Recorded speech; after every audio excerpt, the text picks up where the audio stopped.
Welcome to the show.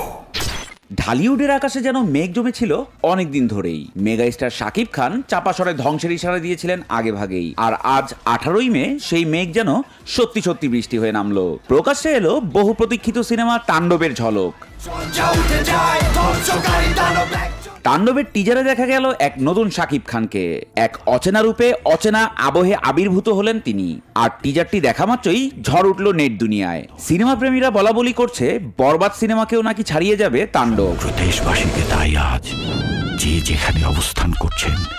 শুধু শাকিব খানই নয়, এই সিনেমায় চমক হয়ে এসেছেন ছোট পর্দার মিষ্টি মেয়ে সাবিলা নূর। এই প্রথমবার তিনি ধরা দেবেন বড় পর্দার আলো ঝলমলে ভুবনে।